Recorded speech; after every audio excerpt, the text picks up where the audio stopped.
पैरों तले जमीन खिसकने वाली बात तो आपने जरूर सुनी होगी, लेकिन इस इंसान के साथ ऐसा सच में होने लगता है। कहानी की शुरुआत होती है रेमी नाम के एक फ्रेंच पेंटर से। अपनी पत्नी लुसील और 2 बच्चों के साथ उसकी जिंदगी आराम से बीत रही थी।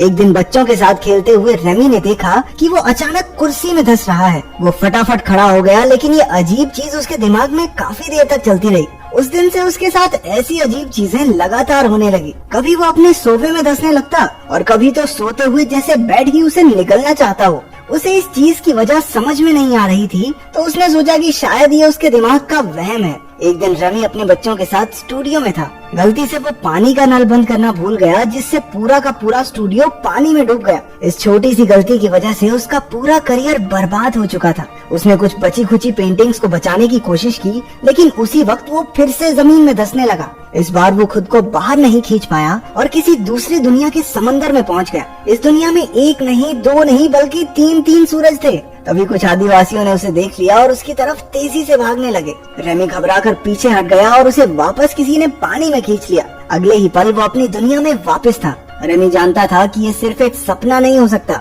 घर लौटकर उसने लुसियल को इसके बारे में बताया, लेकिन वो भी मानने को तैयार नहीं थी। असल में उसकी बीवी तो किसी और के ख्यालों में गुम थी। लुसियल को अपने बॉस डॉक्टर गेलर से प्यार हो गया था और अब वो उसी के साथ रहना चाहती थी। एक ही दिन में रेमी अपने करियर के साथ साथ अपनी बीवी से भी हाथ धो बैठा था, मानो मुसीबतों का पहाड़ उस पर टूट पड़ा हो। रेमी ने फिर भी उससे शांति से बात करके प्रॉब्लम सॉल्व करने की कोशिश की, लेकिन लुसील तो डॉक्टर गेलर को उससे मिलाने के लिए घर ही ले आई थी। ये सब क्या चल रहा है? आशिक को पति से मिलाने घर ले आई, डर नहीं लगता इस औरत को? रेमी ने बिना कुछ कहे उन्हें अपनी मर्जी करने दी। उसने हताश होकर कहा कि वो कुछ ही दिनों में घर छोड़कर चला जाएगा। इसके बाद वो अपने परिवार के पास मदद मांगने पहुंचा। उन्होंने भी कुछ देर उसकी बात सुनी, लेकिन किसी ने ज्यादा ध्यान नहीं दिया। निराश होकर रेमी कॉफी बनाने के लिए रसोई में चला गया। एक बार फिर से अजीबोगरीब चीजें होने लगी। घर की बिल्ली अचानक हवा में ही जम गई। रेमी ने उसे पकड़कर इधर उधर घुमाया, लेकिन वो तो जैसे खिलौना बन गई थी। उसने अपने परिवार को आवाज लगाई, लेकिन उसे एहसास हुआ कि उसके आसपास की सारी चीजें थम सी गई हैं। समय एक ही जगह पर रुक चुका था। जमीन भी धीरे धीरे लिक्विड बनने लगी और रेमी एक बार फिर से उसमें धंसता जा रहा था। आँख खुली तो उसने देखा कि वो जंगल के बीचों बीच था। उसने आगे चलकर देखा कि कुछ आदिवासी एक जानवर को मारकर पका रहे थे। उसने उनसे मदद मांगी, लेकिन वो रेमी को ही अपना खाना बनाने के लिए उसके पीछे भागने लगे। रेमी भी अपनी जान बचाने के लिए ट्रेन की स्पीड से भागा। कुछ ही देर में वो एक गाँव में पहुँचा और एक गुफा में जाकर छिप गया। तभी एक जोरदार शक्ति ने उसे वापस खींच लिया और वो धड़ाम से अपने घर में जाकर गिरा। सारी रसोई में चीजें इधर उधर बिखर गई थी। उसके परिवार ने आकर देखा तो रेमी ने उन्हें समझाने की बहुत कोशिश की, लेकिन उन्हें लगा अरे कॉफी में मिला के पीने लग गया है तो बीवी छोड़ के सदमे में आ गया बेचारा है। इसके बाद वो चक्कर खाकर वहीं गिर पड़ा। उसकी आंखें हॉस्पिटल में खुली, लेकिन वहाँ भी कोई फायदा नहीं हुआ। डॉक्टर्स भी उसकी बात पर विश्वास नहीं कर रहे थे। अगले दिन रेमी अपने स्टूडियो गया तो बैंक वाले, उसके क्लाइंट सब उससे पैसे वसूलने पहुँचे हुए थे। अचानक से उन सब ने बोलना हिलना बंद कर दिया। इससे पहले कि रेमी को कुछ समझ आता, वो फिर से जमीन में धंसना शुरू हो गया। उसने खुद को रोकने की काफी कोशिश की, लेकिन वो तीसरी बार दूसरी दुनिया में पहुंच ही गया। वो एक पेड़ पर एक टोकरी में बैठा था और सभी आदिवासी उसकी तरफ खुशी से देख रहे थे। ऐसा लग रहा था मानो वो सब उसी का इंतजार कर रहे हों। इशारों इशारों में उसे समझ आया कि वो सब उसे उड़ता हुआ देखना चाहते थे। 50 रुपए दिए हैं, जब तक ये उड़ेगा नहीं मैं घर नहीं जाऊंगा। रेमी ने भी जोश में आकर उड़ने की कोशिश की, लेकिन मुंह के बल गिरा। उन्होंने जबरदस्ती उसे एक हरे रंग का जादुई फल खिला दिया, जिससे अचानक वो एक दूसरे की बातें आराम से समझने लगे। फिर कबीले के सरदार ने उन्हें समझाया कि वो आखिर उनकी दुनिया तक पहुंचा कैसे।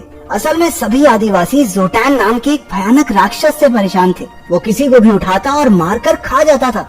कबीले के विद्वानों ने पता लगाया कि उनकी एक पुरानी किताब के हिसाब से दूसरी दुनिया का एक आदमी ही उन्हें राक्षस से बचा सकता है। इसलिए वो तंत्र मंत्र से उस हीरो को अपनी दुनिया में लाने की कोशिश में लगे थे। रेमी के साथ वो अजीबोगरीब घटनाएं भी इसलिए हो रही थी क्योंकि वो ही उस कबीले का रक्षक है। लेकिन जो आदमी अपनी बीवी के आशिक को नहीं पीट पाया, वो राक्षस को क्या मारेगा? उसने कबीले की मदद करने से साफ इनकार कर दिया। लेकिन आदिवासियों ने उसका मन बनाने के लिए उसे एक चट्टान से उल्टा लटका दिया। फिर उसे एक गुफा में रखा गया, जहां बैठकर उसे राक्षस से लड़ने का प्लान सोचना था। भूख लगने के कारण रेमी ने जैसे ही वहां रखा एक तरबूज उठाया, वो वापस अपनी दुनिया में पहुंच गया। इस बार उसने लोगों को अपनी कहानी बताई ही नहीं। वो जानता था कि कोई यकीन तो वैसे भी नहीं करेगा। इसके बाद वो एक लाइब्रेरी में जाकर अपनी मुश्किल का हल गूगल से पूछने लगा, लेकिन गूगल के पास भी इसका कोई हल नहीं था। अब उसने भर भर के प्रोटीन देना शुरू कर दिया ताकि वो ताकतवर बन के जोटैन को हरा सके। अगली बार वो दूसरी दुनिया में नए जोश के साथ पहुंचा। कबीले वालों ने उसे एक तलवार दी और जोटैन से बचने की तरकीब के बारे में पूछा। उसने सभी आदिवासियों को एक नए गांव में बसने को कहा और रास्ते में उनकी सुरक्षा करने का वादा किया। उनकी मान्यता थी कि जो भी गांव की सरहद के बाहर कदम रखेगा उस पर आसमान से बिजली गिर जाएगी। रेमी ने सबसे पहले सरहद पार करके दिखाई कि कुछ नहीं होगा और देखते ही देखते उसके पीछे सारा गांव चलने लगा। अब सबको यकीन हो गया था कि रेमी ही उनका हीरो है। कुछ घंटों बाद जोटैन के 2 आदमियों ने उनका रास्ता रोक लिया। उन्होंने सबको गांव लौट जाने को कहा, लेकिन रेमी ने उनका बहादुरी से मुकाबला किया और तुक्के से एक को तो मार भी दिया। कुछ देर बाद उन्हें खबर मिली कि जोटैन उनके कबीले पर हमला बोलने वाला है। अपनी दुनिया में वापस आकर रेमी ने युद्ध कला और इतिहास के बारे में किताबें पढ़नी शुरू कर दी। वो लड़ाई की टेक्निक्स और तरकीबों के बारे में पढ़ने और समझने लगा। उसे एहसास हुआ कि युद्ध जीतने के लिए लड़ने वालों में जोश जरूरी है। अगली बार जब वो उनसे मिला तो उसने एक जबरदस्त भाषण देकर उनमें अपने और अपने परिवार के लिए लड़ मिटने का जज्बा भर दिया। कबीले का हीरो होने की वजह से रेमी भैया को लड़कियों की कमी तो थी नहीं, लेकिन फिर भी वो किसी की तरफ आंख उठाकर तक नहीं देखता क्योंकि वो अभी भी अपनी पत्नी से प्यार करता था। कुछ देर बाद वो अपनी दुनिया में वापस आया और अपने बेटे के साथ थोड़ा समय बिताने लगा। जब रेमी कबीले में लौटा तो उसने देखा कि लड़ाई तो पहले ही छिड़ चुकी थी। वो लोग जोटैन की आर्मी से बुरी तरह हार रहे थे और लोगों को मरने से बचाने के लिए वो वापस उन्हें अपने ठिकाने पर ले आया। इसके बाद रेमी ने उन सबको आगे का प्लान बताया। अगले दिन वो सो रहे दुश्मन सैनिकों के पास गया और उनकी बेइज्जती करनी शुरू कर दी। किसी को थप्पड़ दिए तो किसी को चिढ़ाया और सबको अपने पीछे लगा लिया। उसका प्लान सही जा रहा था। दुश्मन सैनिक उसका पीछा करते हुए खाली जमीन पर आ गए और वहीं रेमी ने अपनी सेना को वार करने का ऑर्डर दे दिया और खुद भागकर एक खोखले पेड़ में छिप गया। आदिवासियों ने तीरों से हमला कर दिया जिसमें आधे दुश्मन मारे गए और बाकी मैदान छोड़कर भाग निकले। सबने रेमी के सामने सर झुकाया क्योंकि वो ही उनका असली हीरो था। युद्ध के बाद वो सब एक नई जमीन पर बस गए। रेमी अब उनका राजा बन चुका था।